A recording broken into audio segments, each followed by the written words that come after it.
What if gratitude could change not just your mindset, but your entire life? Today's episode, I'm joined by Diana Christinson, master yoga teacher and author of Your Golden Journey, a 45-day pilgrimage to personal transformation. She shares how her father's Huntington's diagnosis became a powerful lesson in shifting from fear to deep gratitude, and how that mindset can change the foundation from which you live and even ripple out to those around you. From psychology to domestic violence work to founding Pacific Ashtanga Yoga Shala, Diana's story is about living from the inside out and building the resilience through daily practice.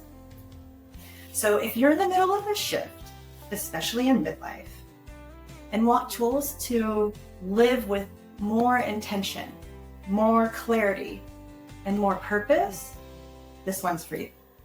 Hi, Diana. Thank you for joining us. Thank you for having me. I loved your introduction. I'm like, oh, yes, you captured why I wake up in the morning. Oh, it's so good. So I want to jump right in and talk about your book, Your Golden Journey.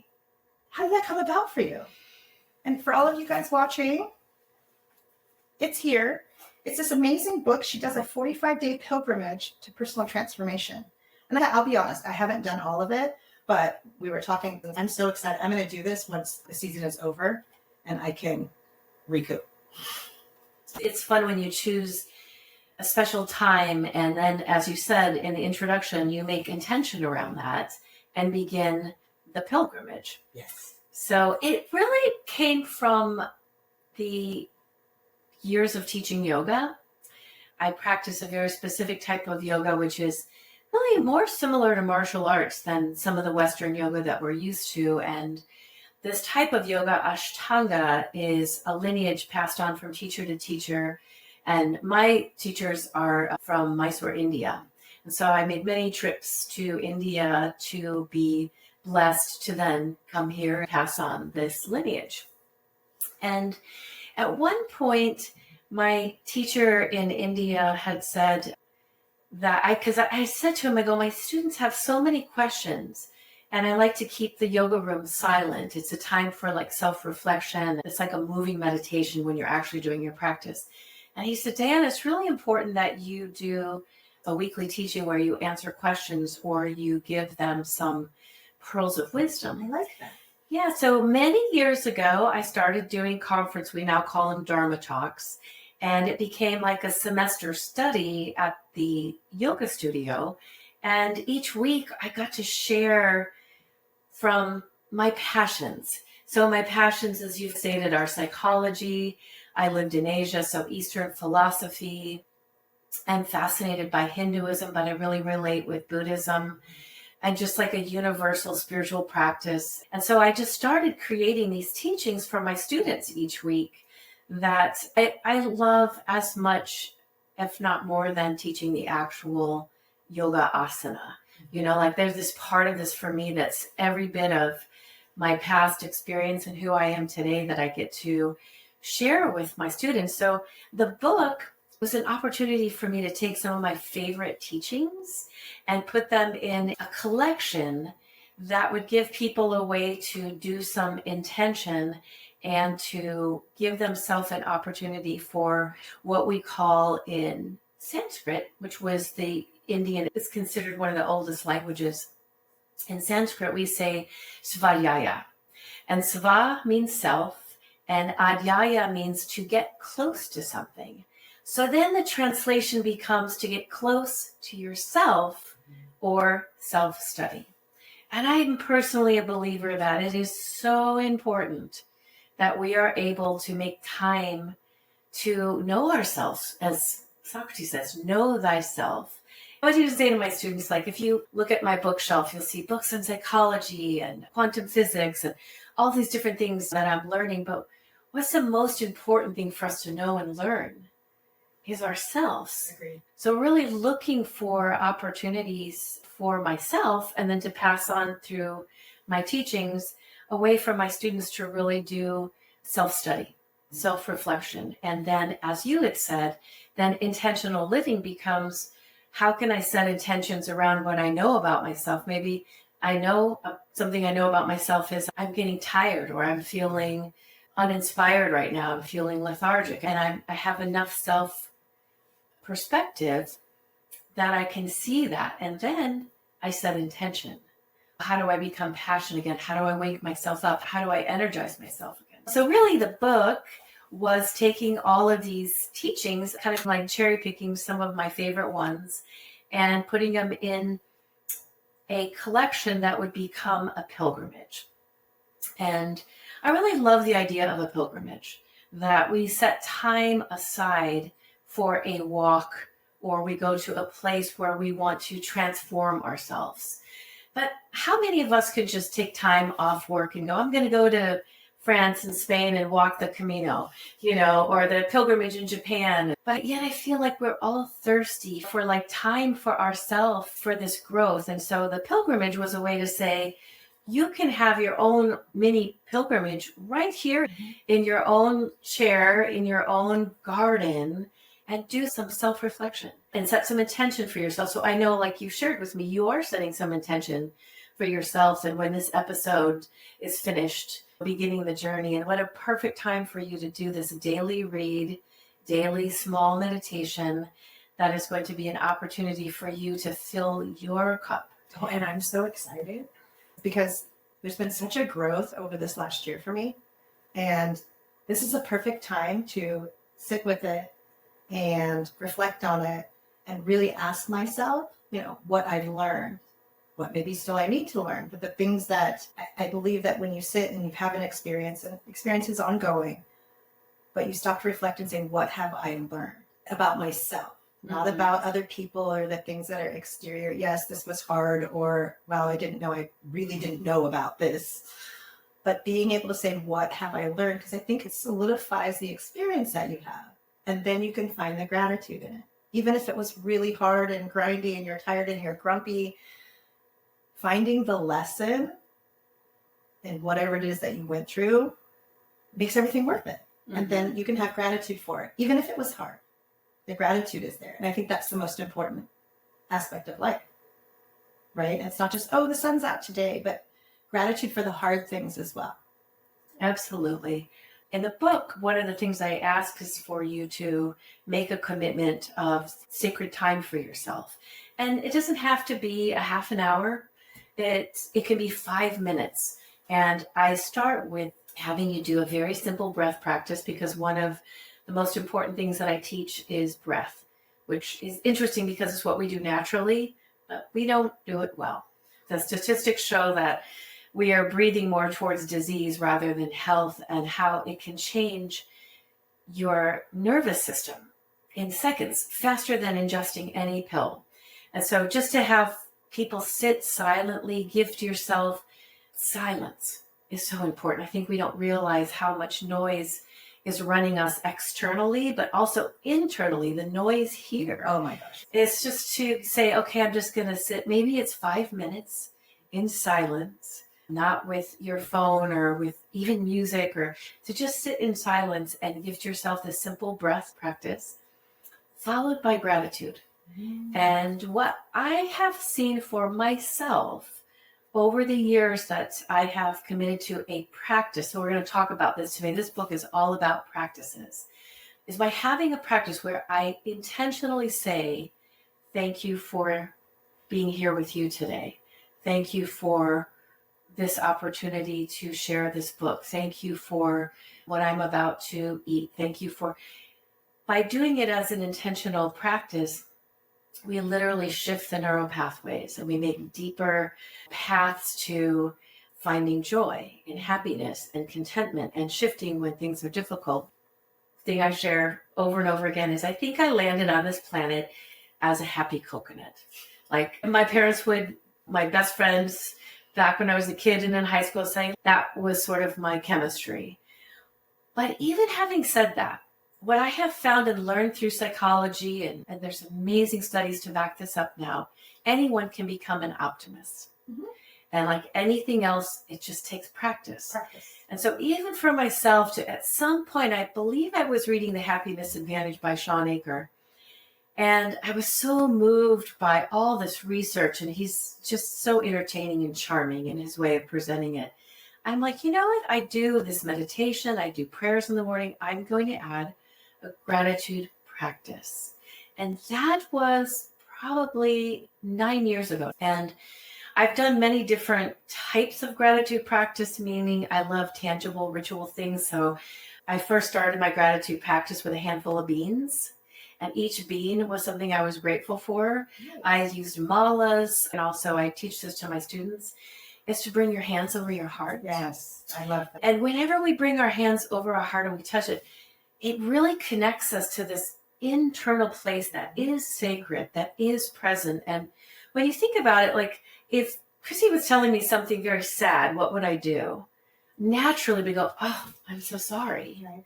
But if you were telling me something fantastic about your children, I'm like, oh, that's wonderful. So this is this way that we connect to our internal heart.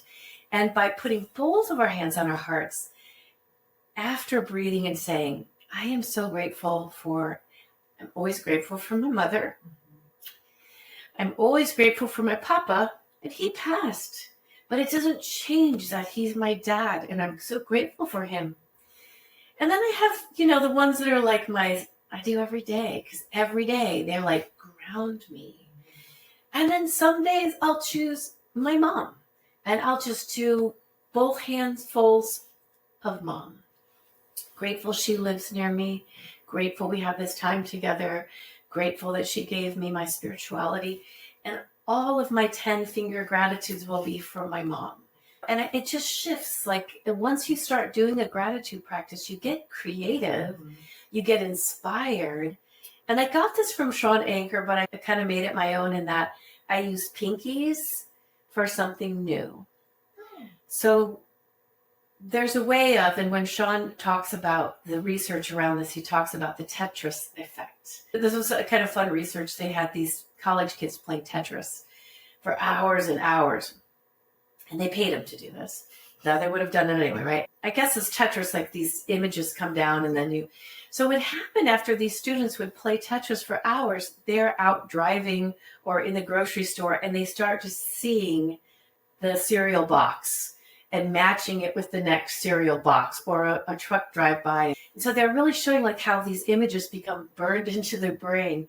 And he really used this example to look at how we can use repeating something like gratitude to shift the way you see the world. Mm-hmm. So it begins to change the lens with which you see your life. And if you can change the lens with which you see your life, you change your life. Mm-hmm.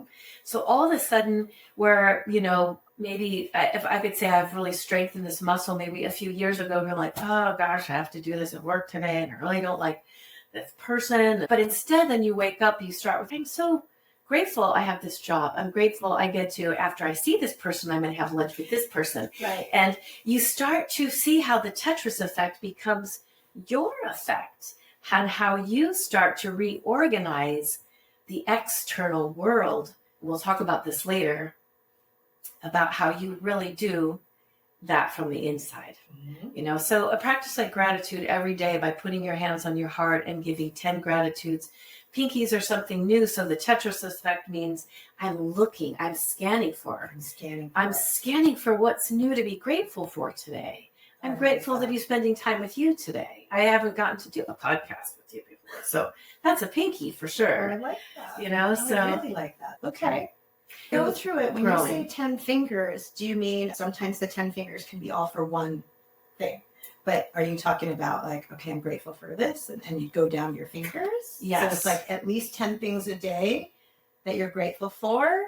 2 might be new. I'm so good at this now. Like you can give me 108 mala, and I can do 108. Oh, that's great. Food, okay. No problem. A handful of beans. I kind of like because sometimes people can't come up with that. Exactly. So what I want to tell you was a story when I was doing this years ago, and I had a private client, and I asked him to do this, and it changed his life. He was a stressed out, burnt out attorney, and he said, 5. You want me to come up with 5 things I'm grateful for. And it was hard for him at first. And he did this unique thing, and I'll make it yours. He wound up getting stones. Okay. And he had these stones, and every day a stone was for his personal assistant, and every day a stone was for it. He had these things he was grateful for, and he said it every morning, and he changed. Wow. And he said to me, he goes, one of his things was his personal assistant, who I'm sure he was grateful for her, but he didn't tell her. And it wasn't the lens with which he saw her. It was her job.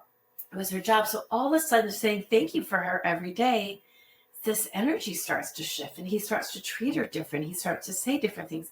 And guess who noticed? She did. She did. Well, and then her energy is going to reflect that back because, well, someone's grateful for me. Yes. The number one thing with the work is not money. I mean, it's certainly on the list. It's recognition. So when we start recognizing and saying thank you out loud to other people, and that has to start from within, it starts to mirror back.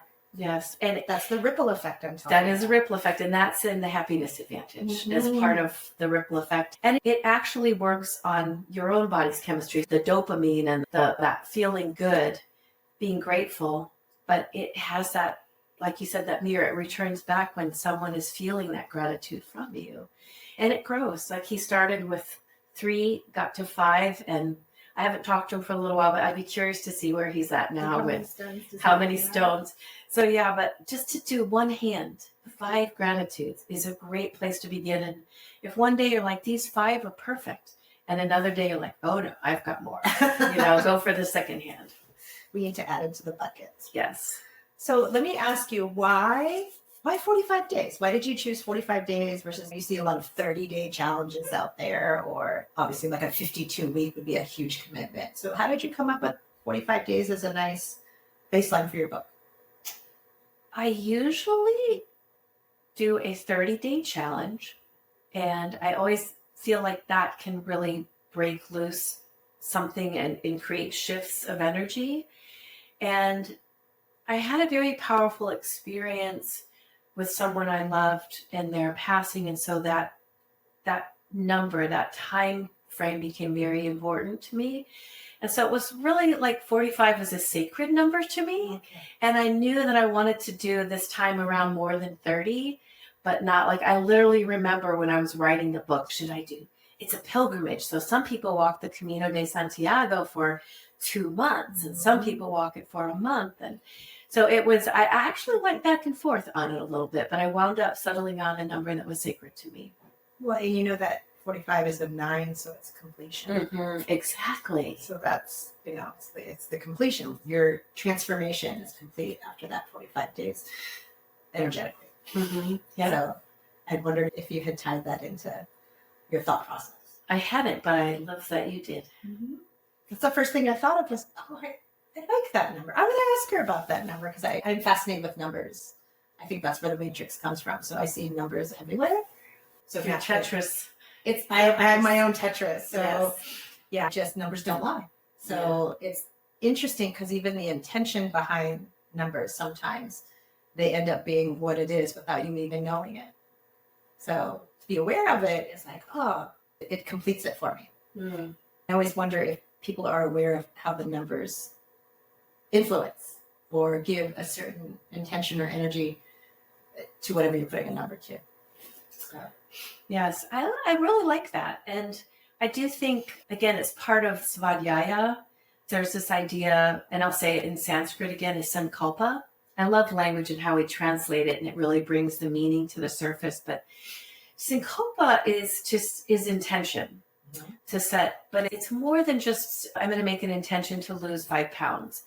Sankalpa has to do with our spirituality. And again, I really want to separate out like religion and spirituality. Spirituality for me is what we all have, that ability to evolve emotionally and in spirit rather than just physical. We have our ability to grow and expand. And so I feel like this is really an opportunity to set intention for 45 days. It's a way to say, okay, for 45 days, I'm going to set some intention around my spirit. Maybe that I take better care of myself. I set intention that I give to everyone else, but even just my 5 or 10 minute meditation and read every morning is a gift of filling my cup, filling my heart. So I have enough in my tank to go and give throughout the day.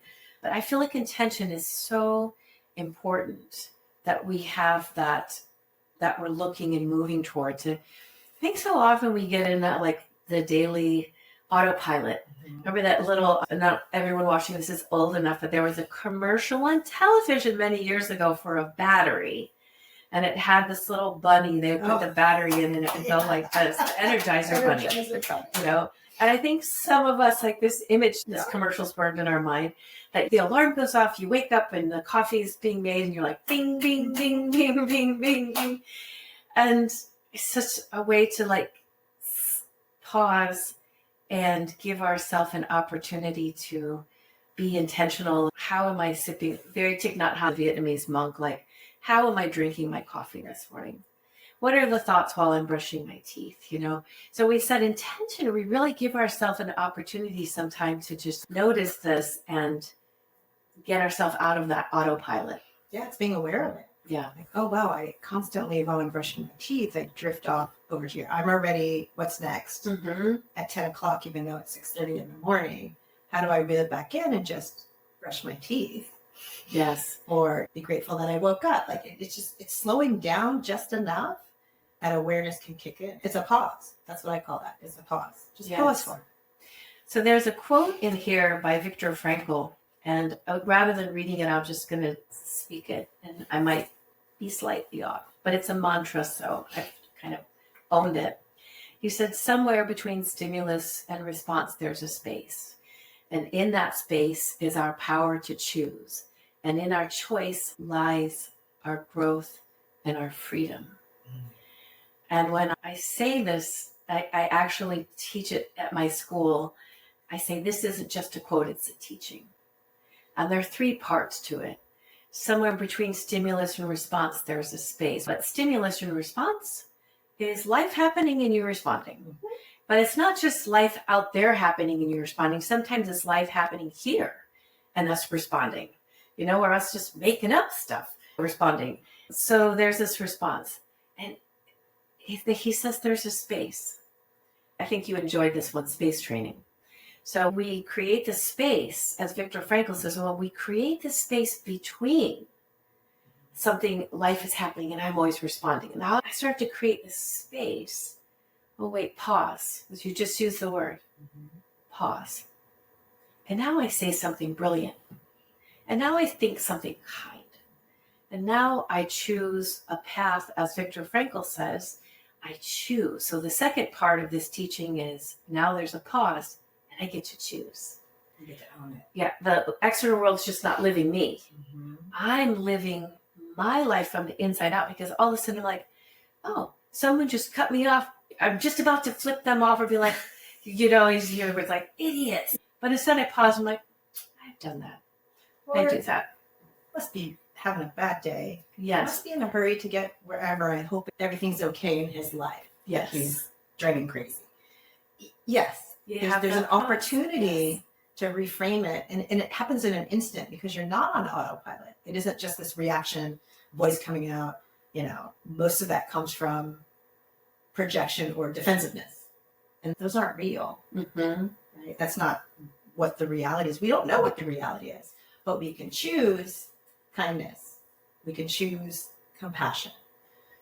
Do we let people treat us badly? No. But you can choose to see things. Because that guy's just on his road off and whoever else he cut off. Did it really ruin your day? And it happens hundreds and thousands of times a day where you are in that space where you're reacting to something someone said. You're reacting to the news. You're reacting to something your daughter, your son said. You're reacting to a coworker where, you know, it's happening so many times a day. But if you have just that little bit of space in between, the second part of this is you're making choices. You're making better choices. And then the last part of the quote is, of course, lies our growth and our freedom. And I love those words because, and again, it's the golden journey. When do we really step back from our busy life? You know, those are little symbols in the bunny's hands and say, how am I growing? How am I choosing to grow? I'm 60 years old. I don't ever want to stop learning. I don't ever want to stop growing. I want to continue. And then this idea of freedom. I could talk an hour about this idea of freedom. I think sometimes we don't realize how much we are stuck in our own jail of self-made walls that we can actually liberate ourselves from. Agree. And so it's when we realize, oh, I'm being angry or I'm being irritated about this thing, but it's really my choice to get off that wheel, and the Tetris effect, I can see things differently if I choose. I don't want to keep going down this wheel of complaining. So when you said pause, it's probably one of the main takeaways from the Golden Journey is that this idea that we do practices that give us this opportunity to have more space. I call it space training, to make better choices for ourselves. It's allowing the space. It's allowing a moment to then make a clearer choice. And what I think it's important about when we want to shift into not complaining, and I call it victim mode, is when you consciously say, I am choosing this. I'm choosing to go here, even though it doesn't sound like fun. So you stop saying, even in your voice stops reflecting, I have to. Well, you don't have to, but are you choosing to? And it very much changes, because if you choose it, you own it. Mm-hmm. And then there's no complaining. And it just nips it in the bud. So I really like that. It's choosing. Owning your words, owning your actions. So you do have to pause a little bit to make sure that's what your intention behind making that choice. Mm-hmm. And it's very powerful. Super powerful. It's incredibly, to really stand in that place and say, really, I'm not a victim. Mm-hmm. I choose to, and whatever that is. And that's freedom. Mm-hmm. Having that choice is personal empowerment, but it breaks the chains to everything you think you have to or you should, because you're choosing it. So it takes all the have tos and the land and the shoulds away. Mm-hmm. Right? I love that. You just reminded me, I'm just sprinkling some of the little teachings. I had editors that were here, and then I had one professional editor was like the last edit. She was from Europe, and she read the book. She did the journey, and at the end, she goes, you know what my favorite was? She goes, I really loved the potato chip one. And it was just reminding me that what you were talking about is really being aware of what we consume. And I think our culture is very aware of, especially where we live in Orange County, very aware of what we consume in a diet. Mm-hmm. Are we eating fresh organic from the ecology center and local farms? Are we eating processed food? And so I was talking about, we think about that as food, but do we take time to realize that everything that we take into our mind is a form of ingestion? So if I'm reading the news, what news am I reading? If I'm spending an hour with you, what kind of food are you for me? Mm-hmm. Are you spinach for me? And so we're really looking at what in your life are you taking in that's that healthy spinach. So we have a local farm here that has strawberries, right? The organic strawberries when they're in season. It's like eating that is sweet. Yeah. It's good for your body. And think about what things are you taking in that's like that strawberry. Mm-hmm. That is just like, it's healthy, it tastes good, it feels good, everything right. Afterwards you feel good. And then what are you ingesting in your life that's like potato chips? Mm-hmm. So they're salty. And so the one that I use in the teaching is gossip. Mm-hmm. Like that person's such a jerk. And they're such an idiot, and I take that potato chip, and then I just want to talk about him some more. So I eat another potato chip because it's salty. Mm-hmm. And it's like when you start being angry, you want another chip. To talk about someone in that way of gossip or whatever, talk bad about someone, is a form of poison. It is. And we are actually ingesting that when we are speaking ill of someone. But if you can get someone to get in there with you, like, Chrissie, did you see that person was really a jerk? They're like, yeah, they're such a jerk. And so then together we're eating the potato chips together. And I think it's happening a lot with our news and our politics. We're so divided, and we're the us and them, and really eating the potato chip of them and our fears around them. And just remembering that as you were talking, I love that pause. from our habitual patterns where we can really see where I'm like eating a potato chip. I'm like, okay. And just before it really gets into your mouth, you can be like, I'm going to put this down and I'm going to grab that strawberry instead. Yes. So if you pause, you can reframe where you want to go with that. And the more you do that, like you said, it's that Tetris, it becomes more second nature. Yes. It's like social media. So it's everywhere. And there's good and there's bad and there's the dog videos and all of that. But you can actually train your own algorithm. If you follow only funny dog videos or only inspirational, it will still try to get you into the negative, but you're training the algorithm to feed you, strawberries. Mm-hmm. Strawberries, exactly. And so if we can be intentional versus just, what my kids call it, zombie scrolling, you can use social media. It's not all bad. It can be overconsumption, but you can direct it in the way that it actually feeds you well. Yes. And it really is right now, as you said earlier, a mirror. It's a reflective on what's happening. I call this another teaching in here is energy banking. If I got $100 of my energy today, where am I spending that? And is it giving me a good reward? Oh, I just spent an hour with you and I spent $50 energy, just a way to think of it. Sure. But I got back 500. And I feel really good. So Yes. that's okay. It was a worth good it. investment of my energy. And I really think Sean addresses this too in the happiness advantage. It's not rose-colored glasses. It's literally making good choices about, do you want to spend your precious time angry? Do you want to spend your precious time worried about the future?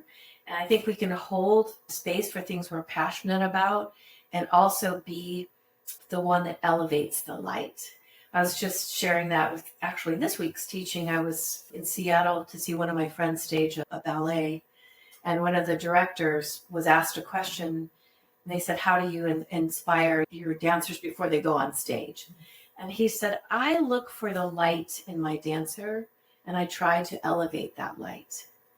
And I thought, how beautiful. I think it's a way of everything that we're talking about is to say our lives, each one of us, our hero or heroine's journey, how can we look for that light? How can we elevate that light in ourselves and in others and in our culture and our communities? Well, and I just think that's the foundation of people like you and I, of what our passions are and how we want to share everything that we know that's positive and that we think might help someone else. It's out there. And I think the more that people like us do, that collective consciousness does rise.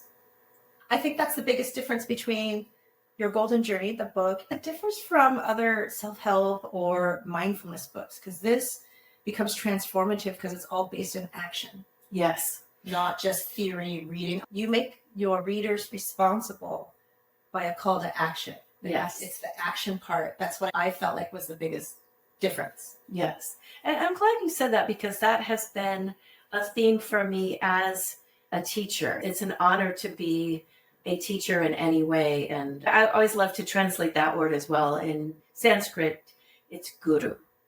And actually, the literal translation is the dispeller of darkness. Oh.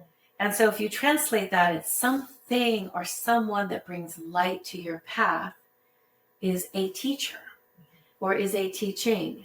And so I really love this idea of this book as being there. There are many teachers in this book. I refer to movies. I refer to other books, other teachers, quotes. And in the teachings at the end, there's always this, as you said so well, a call to action. And as my mentor, who I honor at the front of the book, she goes, you're great at getting people to DO. Like, how can you do energy banking?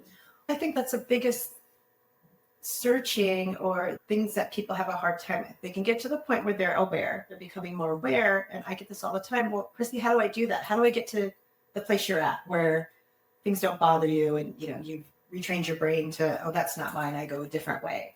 And it's practice, but there's a missing link that I think that this book will help many people with because it gives you specific calls to action. And so it's almost like you're on a sled and you're in a hill and someone can just give you a little push and then momentum takes off. But I do feel like there's a wanting to do differently. People just don't know where to start or how. In another segment, we were talking about loving yourself. And Marv and I, it was a What the F segment. And she said she didn't know that she was supposed to. Hmm. So you were never taught, it's that people pleasing and you're there to take care of everyone else. And then having kids, but it took a health crisis for her to have to sit and think about it because she couldn't be doing something for anyone else. She was sort of bedridden, but she didn't know that that was even a thing. And so first we have to bring the awareness, and then it's just a little push down the slide, right? And I really think that this book has a lot of that. It's specific in here's what you're going to do day one. Here's what, and then let that momentum and your 5 fingers will turn into 10 fingers just because you're practicing it. So it's a great starting point for people who they don't know. Mm-hmm. I feel like it's a wonderful opportunity to just give yourself time. Give yourself, like you're saying, I need time for me. I need to bring energy back to me. I need to bring focus, back to myself. And one of the things I want to give people permission to is I feel like once you start doing something like this, it helps you so much that you want to give to yourself. But becomes like, well, if I couldn't this morning for some reason, I'm going to make time this afternoon or before I go to bed, like for myself. And also just because we're talking about loving yourself, to not be hard on yourself and be like, I got to day 5 and then I skipped a day. I fell off the wagon. No, maybe you needed to skip a day and skip a couple days. And because really day 5 really just sit with you and you wanted to just be with day 5 for a while. Right. And just needed to marinate a little bit longer. And then day 6 is 2 days later. It's okay. It's a process. Mm-hmm. It's not graded. There's not a win or a loss. It's all winning, just starting and coming back to it if you have to. Right? Yeah. I agree. It's a great book. Can we talk a little bit about your career evolution? Because I had mentioned you have a master's in psychology, and then you had done some work in domestic violence and in the family court system. How did your background influence your evolution in your own spiritual growth? That's such a great question. I would attribute this to my mother. I grew up Catholic and went to a Catholic elementary school. But I also grew up on a little farm in the country in Michigan. It was just the perfect environment for me to do a lot of alone time. Like I just spent so much time in the woods by myself. And I was going to church, and it was actually this really cool Catholic church with guitars. And my mom was just an incredibly beautiful spiritual person, whether it was Catholicism or that's just where we started. I just remember seeing her every morning, and she wasn't on her knees and she wasn't sitting on a meditation cushion. She was just sitting in a chair. Right. And she was reading her devotional books. And she was doing her prayers. She still has some of the same devotional books she had when I was a kid that she would write in. And so I witnessed that, and it became part of like my upbringing without her saying, this is what we do. We pray in the morning, And so I think at a very early age, spirituality was part of my passion, was part of who I was and who I wanted to be. And I think at a young age, I thought I might want to be a nun, Things shifted, but that's where it started. And there was this love for people and helping people because that was part of Christianity and part of spiritual practice. I think then going to college, I was really excited about the idea of psychology because I could learn more about the human condition and learn more about how to help people emotionally. And I think emotionally and spiritually, to me, are woven together. Yes. So that was my undergraduate was in psychology. And then if you read The Golden Journey, I ventured off to Asia for a few years because there's something about Christianity that was a beautiful base of divine and light. But I was drawn to Buddhism and I was drawn to Eastern philosophies where I had to go there and experience it for myself. And so that was really years of me really being steeped in meditation and Buddhism. It was later on that I wound up going to India for 15 years to see my teacher, to study with Pattabhi Jois and Sharat and Saraswati. So you went on your journeys, and Then you ended up in India going back and forth for 15 years. How'd you go from that one point of just really exploring spirituality, the different cultures of that, to then funneling into, I want to learn it, to teach it, to have a Shala? Where did that direction start formulating? I had always, even after undergraduate and during that, I had worked at shelters for youth. That was my career beginning, was a lot of youth shelters. And then after I went to graduate school, I came back and I started volunteering at Laura's house. When they originally opened. I was like the first volunteer there. And then, of course, I got my first job, which became like 9 jobs. And I had like a pager this big that went off all the time for the shelter and for the walk-in center. And then from there, I left and went to work for Family Court and was hired to do a specific program for educating the judges and the attorneys on domestic violence. And so that was a career path. But at the time, I started going to India and studying Ashtanga, and I was a student. And very much by default, my teacher stopped teaching, and there were no other Ashtanga teachers. And the person who owned the yoga studio was like, Diana, would you please teach? And it was one of those serendipitous things in life where it was like I had no business teaching, but there was the opportunity. And there was, I would say, 3 or 4 students. And that was enough. And then there was 5 or 6 students. And then I really started to commit to learning to be a teacher, going to India and going through Ashtanga teacher trainings and different things. And for me, it all came together, honestly, Chrissie, in this beautiful way that I'm sitting in this place right now that we call Pacific Ashtanga Yoga Shala. And I've pulled everything together to have the most beautiful job. Because every week I get to teach psychology, philosophy, Eastern philosophy, Buddhism, Hinduism, Christianity. I get to teach it. I get to teach it through asana, vinyasa, meditation, breath. I also get to do privates with people and work with people individually on their journey, their hero, their heroine's journey. And it's been just a beautiful coming together of different parts of my path. And did you have a vision for that? So when you were working in Family Court and at Laura's house, did you know at some point, because it coincided with the journeys out to India, did you know at some point you wanted to open a Shala, or did that just happen? I really loved this idea of having a Shala, which means home or school, that is dedicated to people coming in and having that sacred place. And it's very much about a student-teacher relationship as well. Some of my students have been with me for over 20 years. And I've seen them through their children growing up and their joys and their sufferings. And as they walk this path of a practice, a community, a spiritual community, it has been really a beautiful opportunity for me. So to answer your question, at some point when I was going to India, I was hoping to get the blessing. You don't ask for it, but that your teacher blesses you to pass on the lineage. And once I was given the blessing, I came back and I knew that I would want to have a space that was dedicated to just Ashtanga. In that space, you've always lived from the inside out, and it suits you.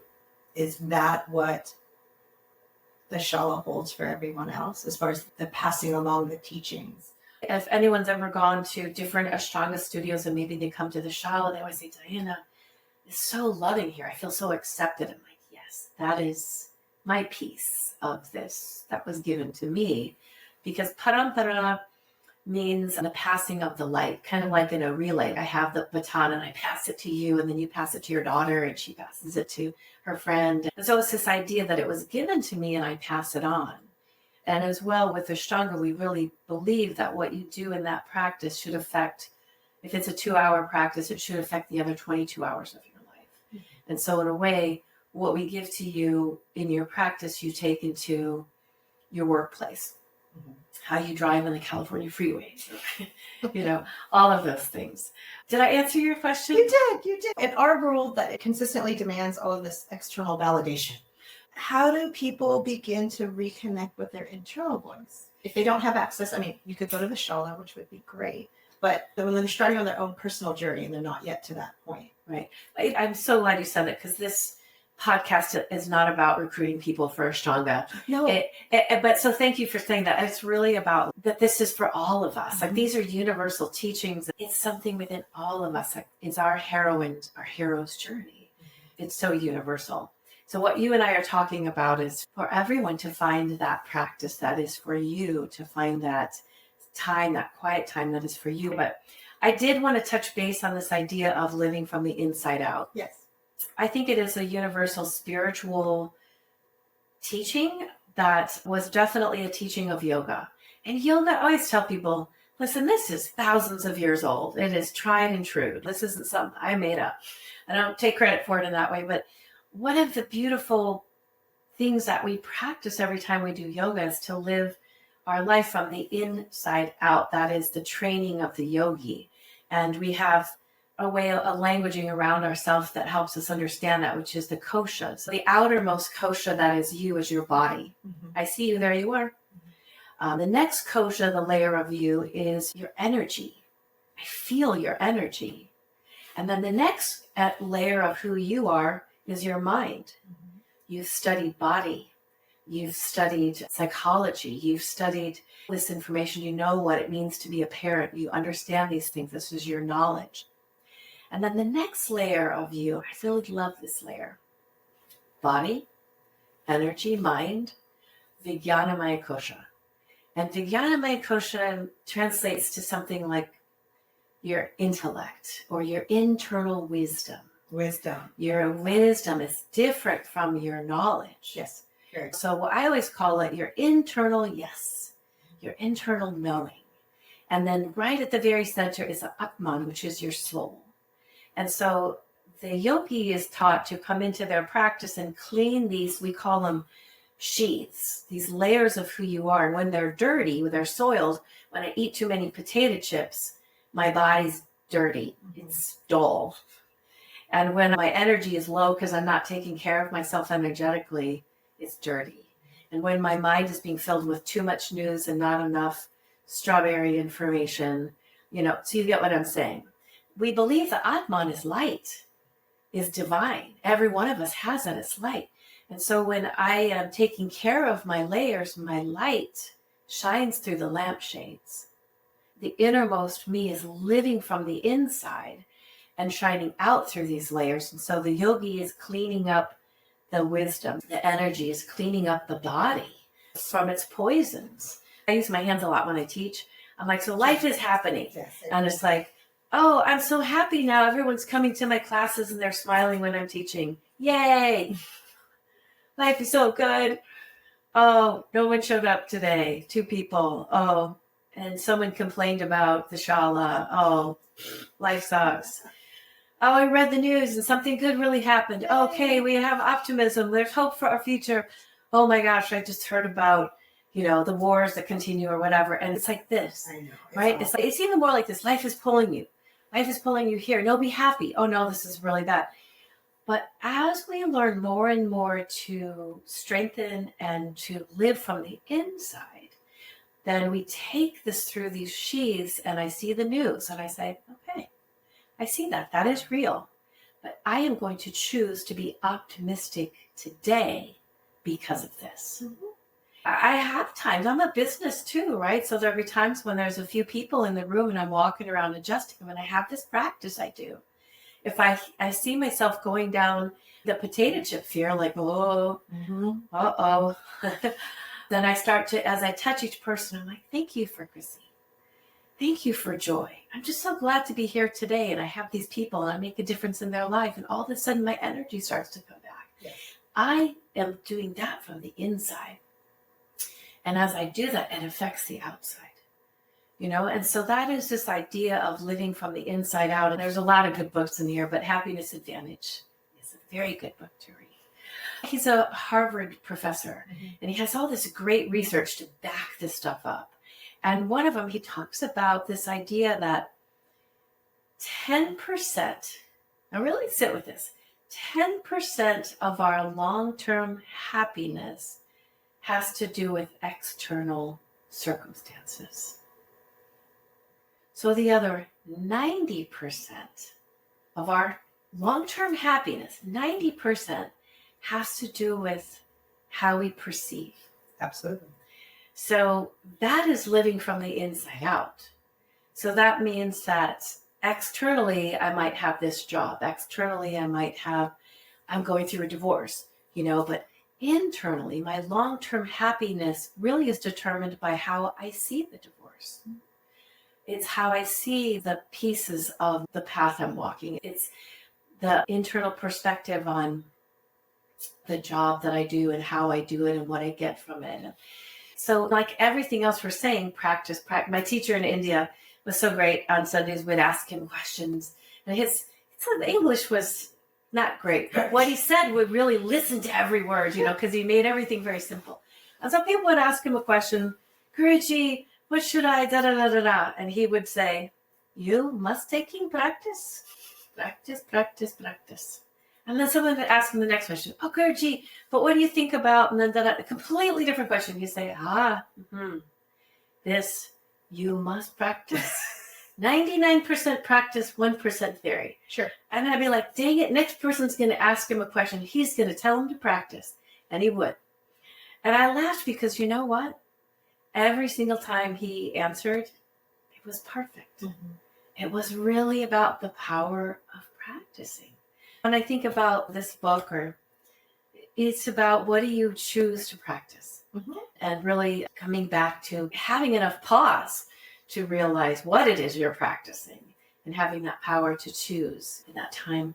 And I think once we do things like Chrissie and I had agreed that we'd finish with the Golden Journeys practice, if you just make a small amount of time for yourself, it doesn't have to be a lot. Right. You start to be we say this from a very old text in Yoga, the Upanishads, you become the looking bird.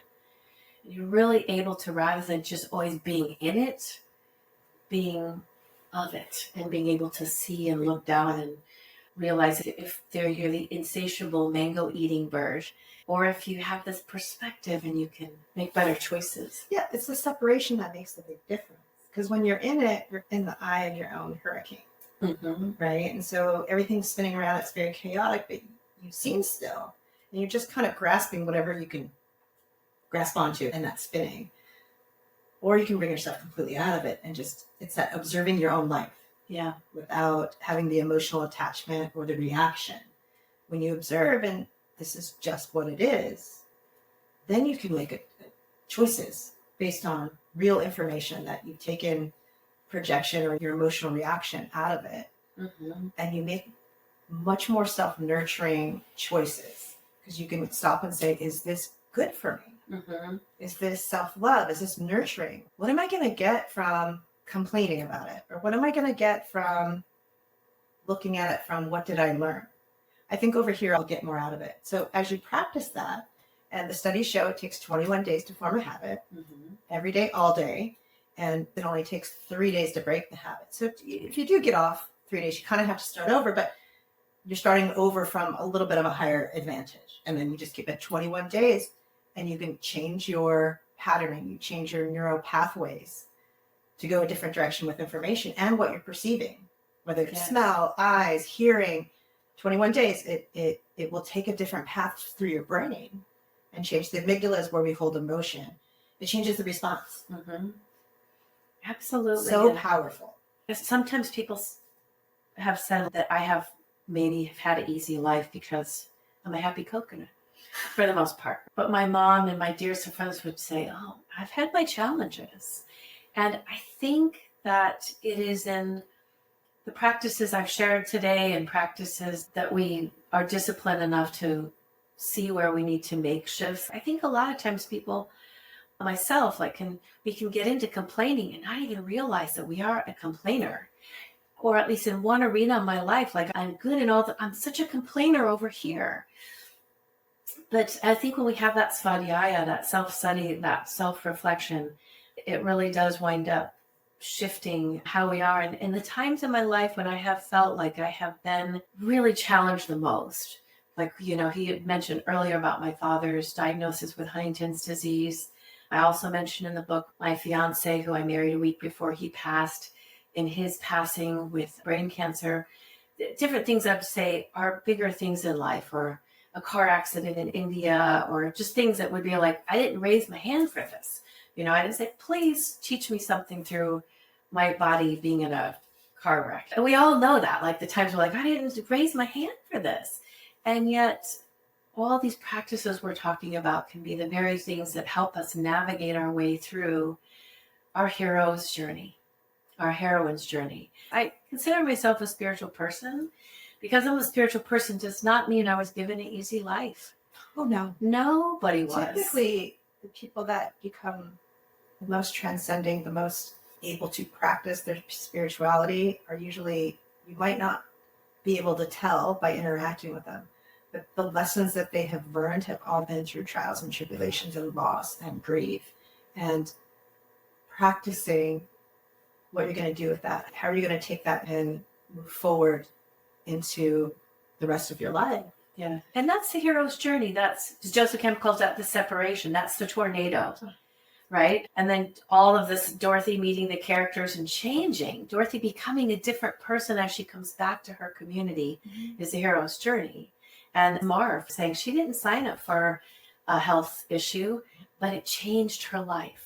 She didn't raise her hand for it, and yet she navigated her way through that in a way that was Dorothy's return to home. That was, completely different. And so will you share one of two stories, either the impact of your father's diagnosis with Huntington's disease and or your fiance's passing from brain cancer very early, on what that was like for you and the loss and the grief, and how you navigated through that to being able to find a gratitude of the things that happened along the way as a sort of your own real life experience, so that people can see how that it can shift. Mm-hmm.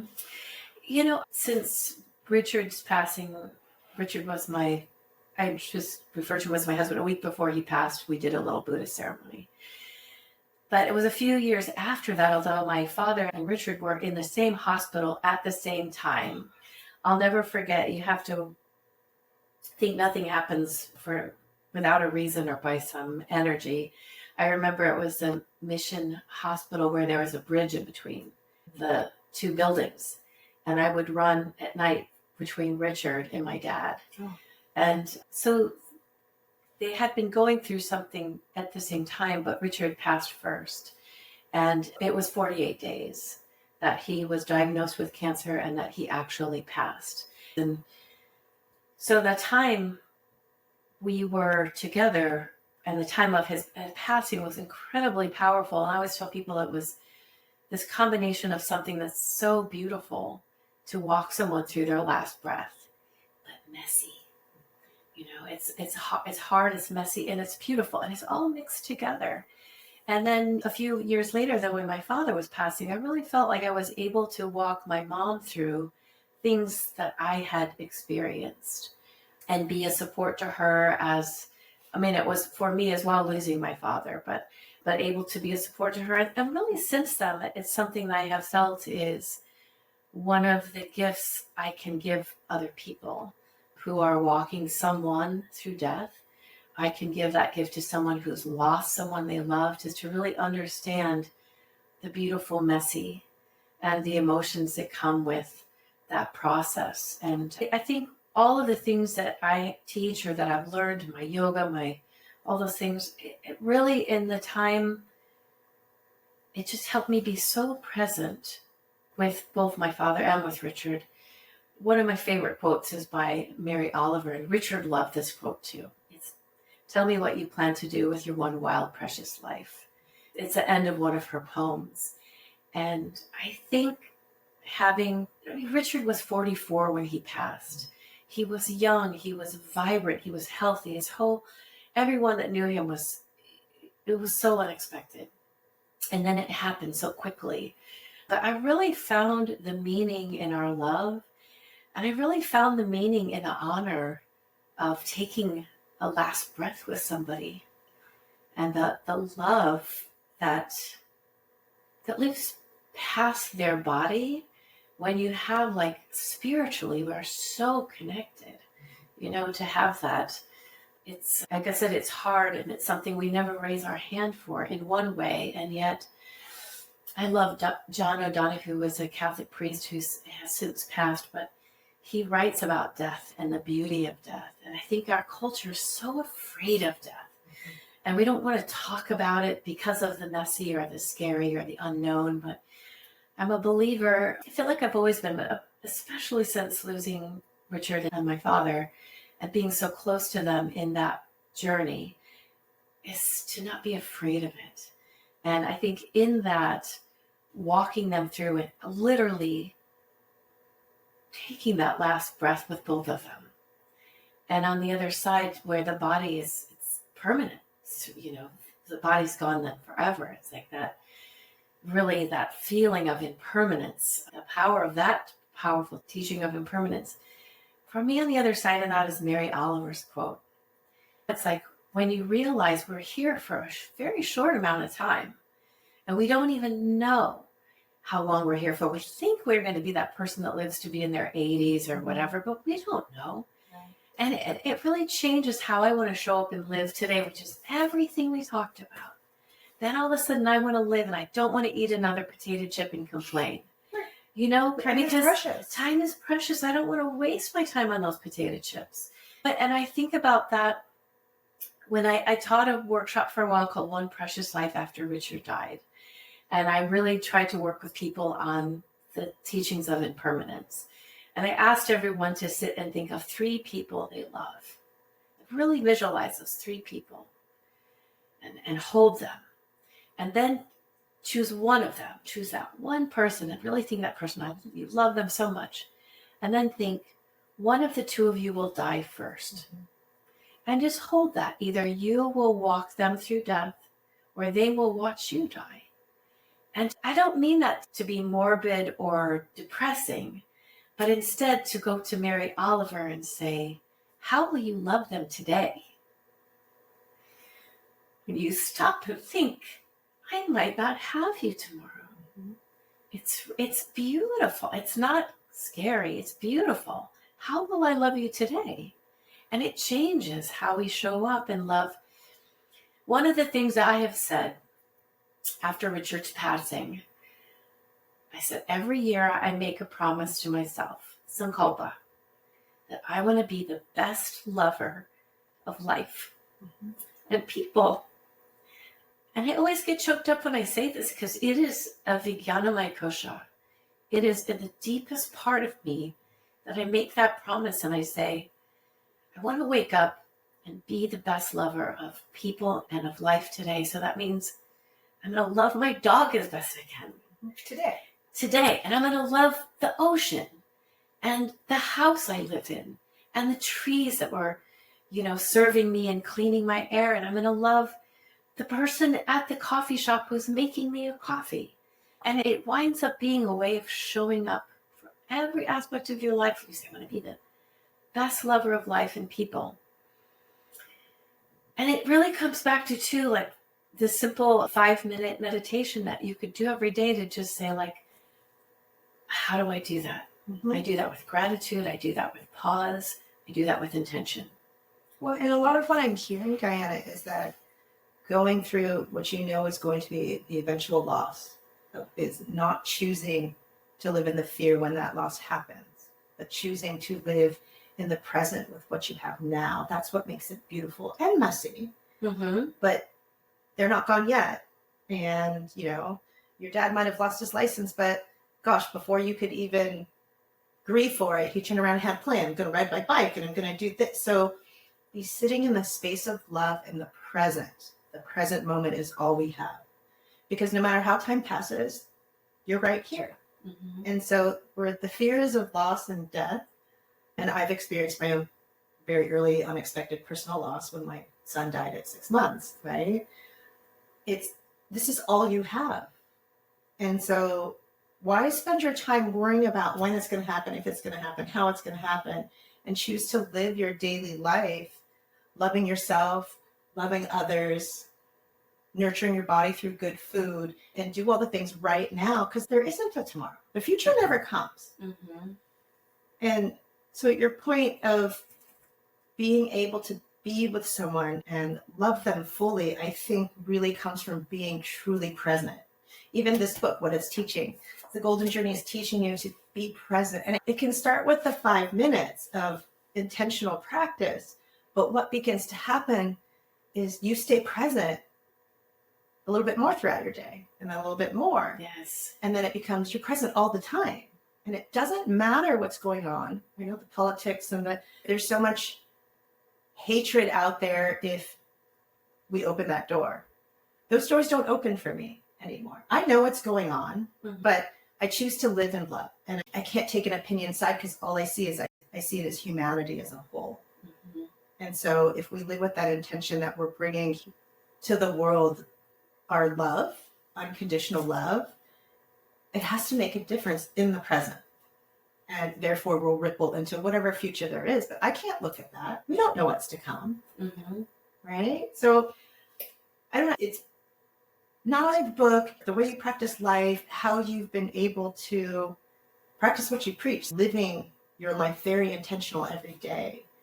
It's amazing. I do think it's rare, more rare than you might think because you live it, right? Uh-huh. But you set such an example that it can be attained. And you don't have to be a yoga master or a Shala owner, but you could do this within your own world, your own families. Yes. And I think it's about cultivating love. It's about cultivating love. And I think too, like I try to do different practices, looking bird to see when I'm off course. Yes. And see the signs of when I'm off course from where I want to be, and really set intentions around. Like I said, it's really powerful to, I'm going to butcher this, but there's one of my favorite authors is Annie Dillard. And she says something like, when I take my last breath, Lord, may it be not please, but thank you. Mm-hmm. And I think, when we do our prayers, like you think about death too, like please this or that. But if we're really living this life of love today, then if I were to just be gone right now and I'm slipping away on that last breath, it's going to be, this was a great life. Thank you. Mm-hmm. Not please, I wished I had more or that. It's the mic drop, right? Yeah. Like, it was good. Yeah. It wasn't like, I wish I had more houses. I wish I had more time. I wish I had more. No, I'm taking my last breath saying, thank you. This was a good life. Mm-hmm. We have to live that today. That's just today. So I think it really brings us back to tell me what you plan to do with your one wild, precious life today. So I do have this quote memorized. It's one of the mantras at the Shala by Annie Dillard. She said, how we spend our days is, of course, how we spend our lives. Yes, I like that. How we spend our days is, of course, how we spend our lives. And I added to Annie, I hope she doesn't mind, how we spend our moments is how we spend our days. So if you can be present with, in this moment, I'm cranky. In this moment, and be aware of that. Just be like, okay, do I want the whole day to be cranky me? And then because cranky me becomes a week of cranky me, cranky me becomes a month of cranky me. And then all of a sudden your life is, you're just cranky life. Right. So anyway, I love to really think about that idea of, how am I spending today?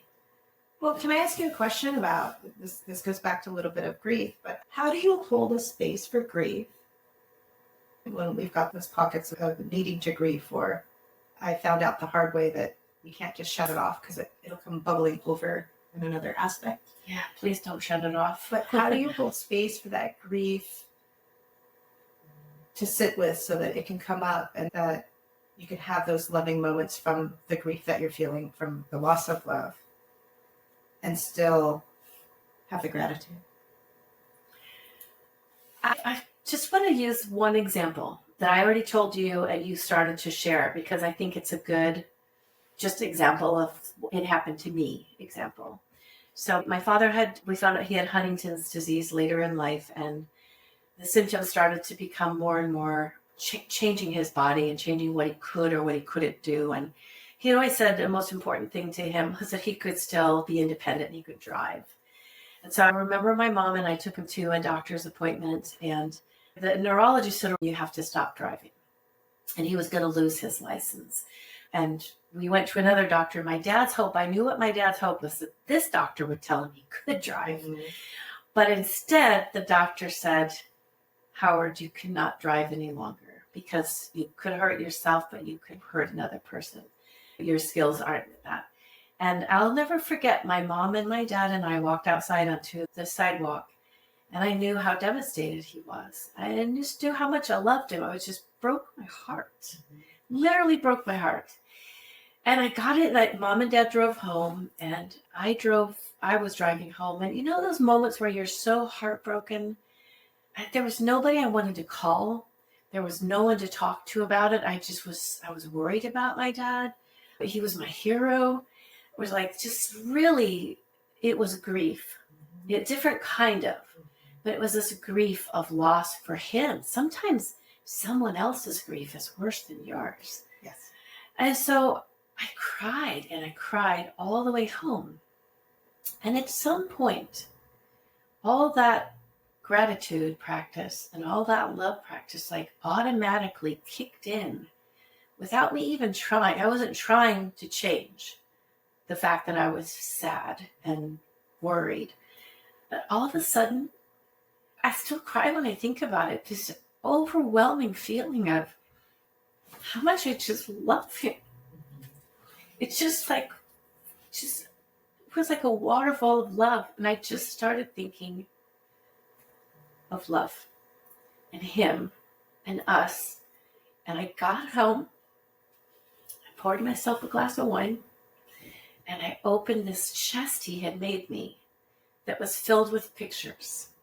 And I sat on the floor and I just looked at pictures of my dad and of us and my childhood. And I drank the wine and I looked at the pictures and I was filled with love and memories. And I got a call from my mom. And I'd been, kind of waiting. I'm like, how is he? And she said, your dad, he's already figured out he's going to buy himself a bike and get a new backpack. And he's going to start going to the grocery store on his own and shopping. And don't you know that man had a whole nother chapter of riding his bike and doing the things he loved. And then when that chapter was over and he had to get a walker because he couldn't do his bike anymore, he put faster wheels on it, would put his little thing with his phone so he could listen to Tom Petty radio station when he was on his walker cruising the neighborhood. And he just showed me his rebooting over and over again. And so I tell you this because I couldn't change what happened to my dad.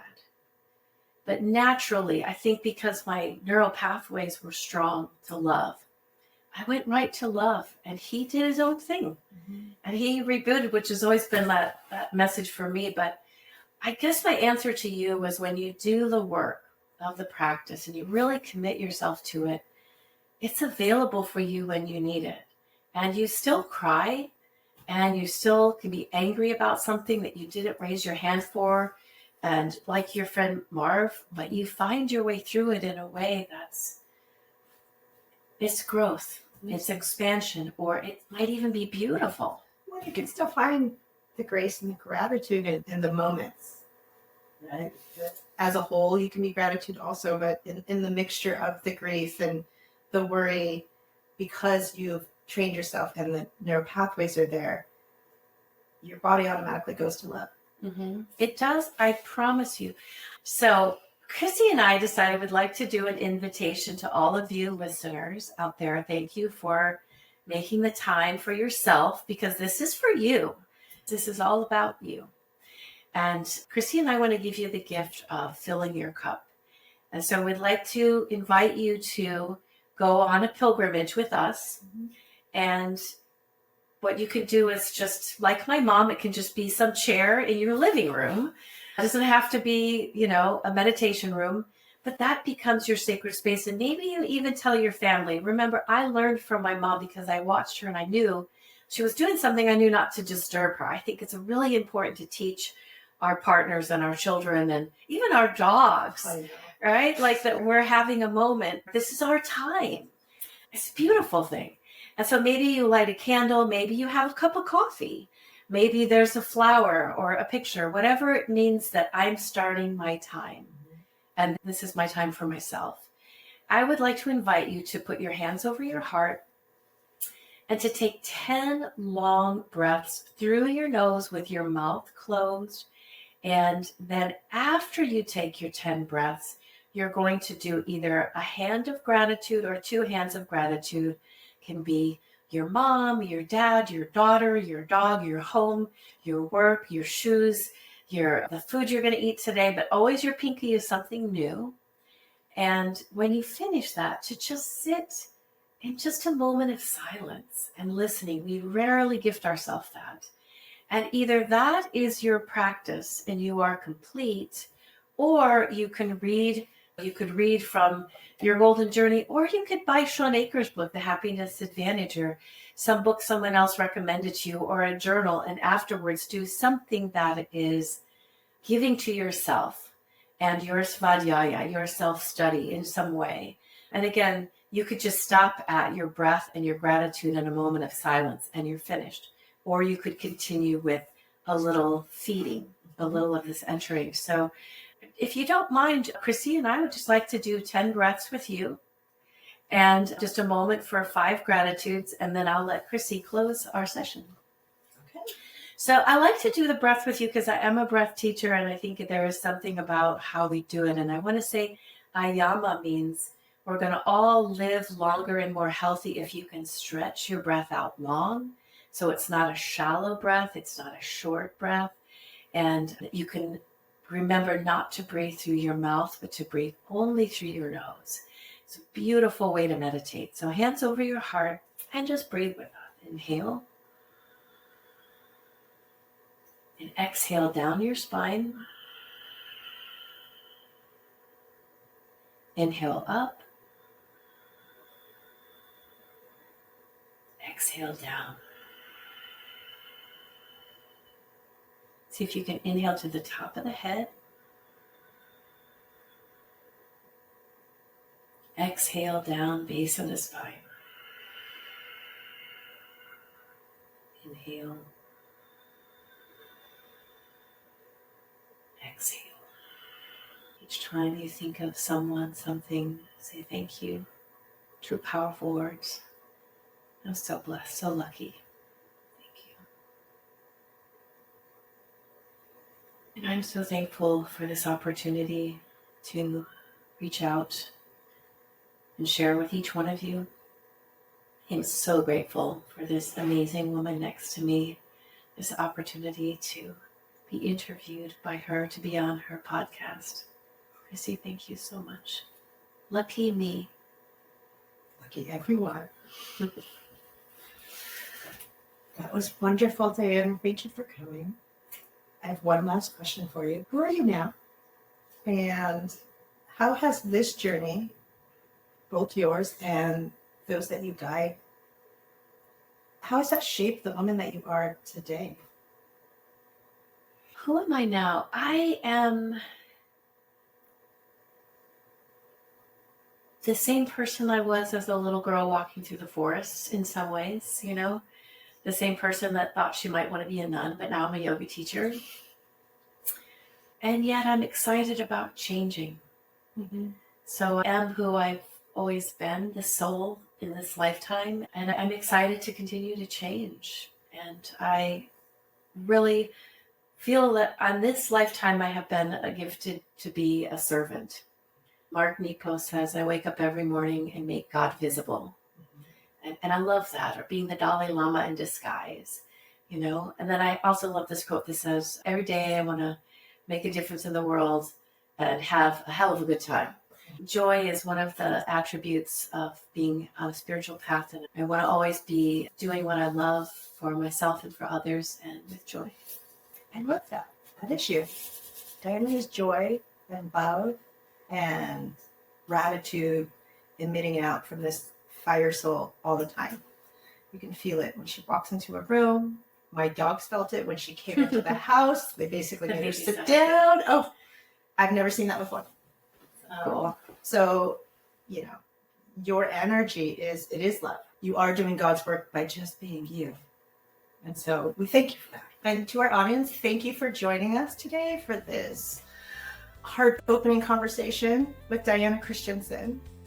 I hope her story and the way she transforms fear into gratitude remind you of the power each one of us have to shift our own energy, even in the face of uncertainty or loss.